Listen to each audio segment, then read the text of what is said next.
All right, what's good, everyone? Welcome to a Freestyle Friday edition of Livewire Sports Media, and I'm here to go over some good things and some interesting things. So, the Iowa Hawkeye girls had their exhibition game last night against Ashland, which let's say the least, the Iowa girls, post players, was very, very dominant. They beat them.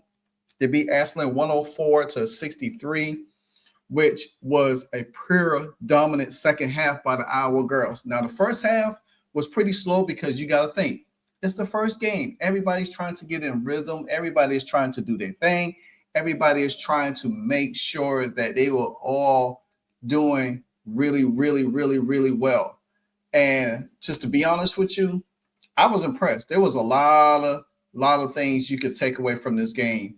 Um, Addie Deal, she struggled a little bit, but she came on later. Then you think about this. You got Hannah Stokely dominating 23 points in the game. You got Heiden with a double-double with 19 minutes. I mean, you could go on and on. I mean, it was one of the best live streams I have had this year with the Iowa players. Let's look at the stats right here. Again, you got the final. Iowa 104, Ashland 63, Stuelke 23 and 9, 4 assists. Rodriguez, who impressed. I'm telling you, she's going to be a problem. Rodriguez is going to be a problem. She had 17 points in the game. I mean, she didn't even shoot like this with UCF from three. She was 7 from 10 from the field, 3 from 3 for 3-point line. I mean, knocking it down. Heidemann, again, a double-double, 19 minutes. Wright had also 12 points, 4 assists with a +4 rating. Hayes, who she came in, did her thing, 10.7 rebounds. McKay, she was 3 from 6 from the 3-point line. She's going to be another threat from behind the 3-point line. Her and Rodriguez, I'm telling you, if you don't lock in on them two from behind the arc, it's going to be lights out. Then what you take away from Houston, Journey Houston came in. She had a good game. You know what I'm saying? She had 4.7 boards. Deal 7.5 assists in 18 minutes. Like I said, she did struggle a little bit here and there, but she did well. Now, also, I mean, they haven't shown anything right here, but here's a little couple of highlights in the game right here where Rodriguez hits a 3 from the corner right here. Taylor Stremlow, one of the highly recruited freshmen last year. Rodriguez, bam, from the corner, bam. Then you got this one where Addie Deal makes her first shot from the 3. Ashland for sure. Deep 3 from Addie Deal. That's what the Hawkeye. Until once Addie Deal start getting her footing in, she's going to be a problem. Like I said, Addie Deal is going to be a problem for this team. And her and Rodriguez and all of them, the Hawks team, they did their thing, man. You cannot expect anything from them. I actually was trying to find a stat line for Chit Chat, because Chit Chat, let me tell you, they picked the right person to run the offense. She makes the right passes. She makes the right reads. She takes her shots when she needs to. She drives to the basket, and she's fast as lightning. She is very, very fast.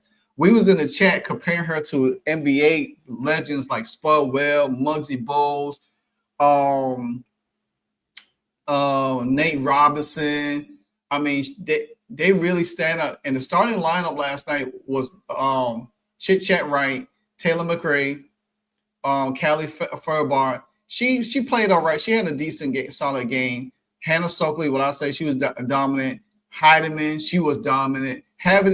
This right here, this lineup right here is going to be phenomenal right here, because now Hannah Stokely, she don't have to play the center position. She could roam around. She could stretch the floor a little bit and allow Heidemann to dominate. Then you bring Hayes off the bench, who is like 6'7". I mean, a big body. She reminds me of younger Omega Gustafson. She's going to be a problem down low. this Iowa team is definitely is poised to be doing some damage. Like I said before, it's going to be very, very telling for Iowa, especially now. I was asked this question in my chat last night. How far do I think they go? I think they could contend for the Big Ten title, and there's a reason why. It's like Laurel Betts is last year here, and you got Juju Watkins won't come back until next year. Iowa has the if this team starts rolling early or finding footing and start rolling late in the season, I think they could contend for the Big Ten title. But they're gonna have to. It's going to be a lot of development with this team and everything like that, where they're going to be able to, pretty much, try to get things together. I think it was awesome. I think it was really great for the team. And the team did well. The team did really, really well. I want to pull up something with Jen Jensen where she talked about the team and how the team played last night. So let's listen into that real quick. But you brought in 2 transfers with Chit Chat and Emily to have big roles on this team this year, and I get this just an exhibition, but they really stood out today. And how much they just kind of seamlessly fit in. Just what do you think of their performance? Yeah, I mean, there were a couple pieces I thought we really needed to have. We just, without a true point guard, Addie Deal always played a combo guard, but we didn't have a true point. And Chat is just, she's got a lot of fun about her, and I think we're just scratching the surface. I think that what we can see her do, and she just is just fun, right? And I think she's shifty, and she can give us some on-ball defensive presence that we need to up that. We'll talk about that later. But Emily Rodriguez is a bucket getter, and the patient. And see, that's what Jen Jensen talking about, having a true point guard, and Chit Chat right. You know what I'm saying? Chit Chat was 5 for 7 from shooting, and she hit a 3 last night, and she had 12 points in the game last night. So I had to look up her stats last night. So it was pretty good. If you think about it, the Iowa Hawkeyes had 26 points in the first quarter, 25 in the second, 30 in the third, 23 in the fourth, and everything like that. I mean, Ashland had 15, 12, 19, and 17.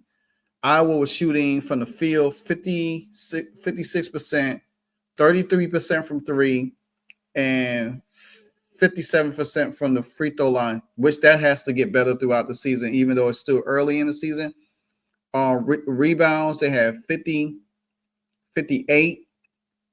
They have turnovers 15, which that got to cut down. They had 6 steals and everything like that.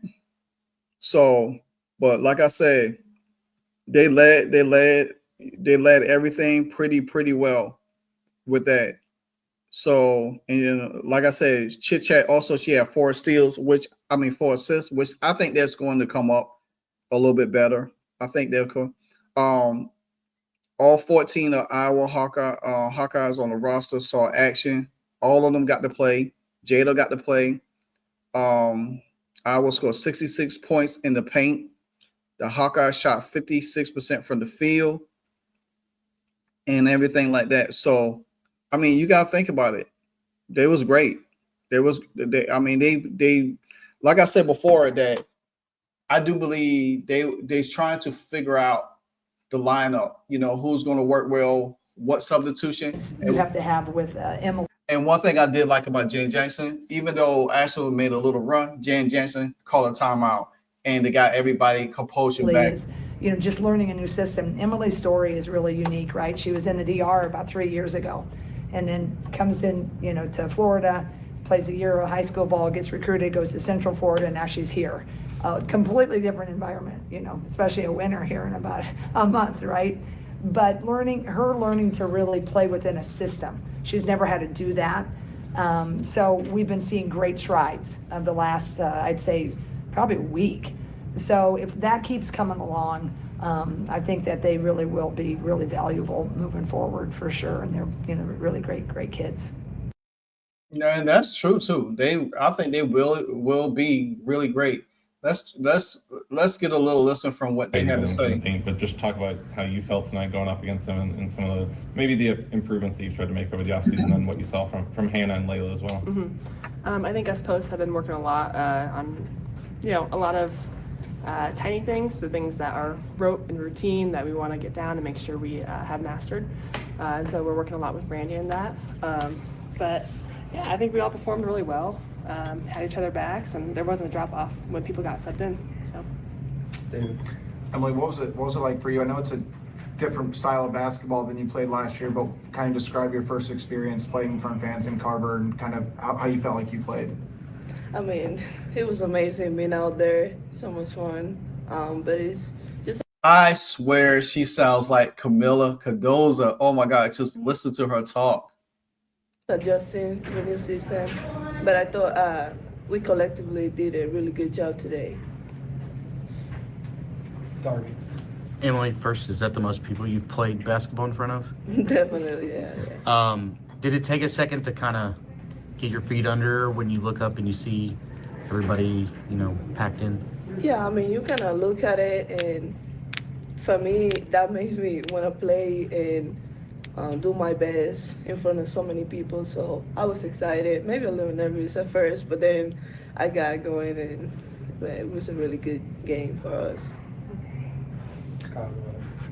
As a newcomer on this team, it maybe takes some time to kind of build chemistry with teammates. Obviously, you've had the full summer, but even some of the returning players are in new roles as well. Just how do you feel like you fit in with this team, and how this kind of whole team has built chemistry through the summer into today? We've been working the whole summer and now the fall before the season start. Just hanging out off the court, on the court, just doing our best and getting that chemistry together. And I think we're doing a really good job with that. All right, so yeah, I mean, you gotta think about it. This team is going to be exciting. This team is going to be something special to watch for. If last night indication of what this team going to look like, guess what? The Big Ten is going to be in trouble. This Big Ten is going to be trouble. Emily is going, I'm going to tell you, Emily is going, her, McCade, Chit, all of them. I mean, Hannah Stokely is going to be Hannah Stokely. Heiden is going to be dominant. I mean, and once you bring Addie Deal along and, Kylie, she gets going, man, it's going to be a problem for teams to really stop Iowa. I mean, like I said, if anybody was in my stream last night and watched that game, you could tell there's some rust there, but you could tell once they get rolling, because Iowa look like they might be a slow starting first half team, but then in the second half, they could pour it on you real good, because they did in the second half. They turn up the defense. They turn up the defense on Ashland really good. I mean, in the third quarter, you saw Hannah Stokely started going to work like consistently, back to back. Her, Heiden, they was going to work in that post. And if they post play is going to be that lethal, it's going to be hard, because guess what? Teams going to collapse. You started seeing Ashland start to collapse a little bit on and try to double and triple team them. And guess what that does? That leave your outside shooters wide open. And if you're going to leave McCray and Emily Rodriguez out there, all chit chat, guess what's going to happen? You're going to pay for it. Like, comment, subscribe. Live Wire Sports Media. It's the wire. Hey, so amazing. You see how they playing? Live Wire. It's all about sports and entertainment. You don't want to miss it. So official, like you never seen. Keep it going till the whistle blowing from the referee. Everything from highlights and stats. You know that we gotta run it back, whether on the field or the court. You know that this is where it's at. Subscribe, no delaying.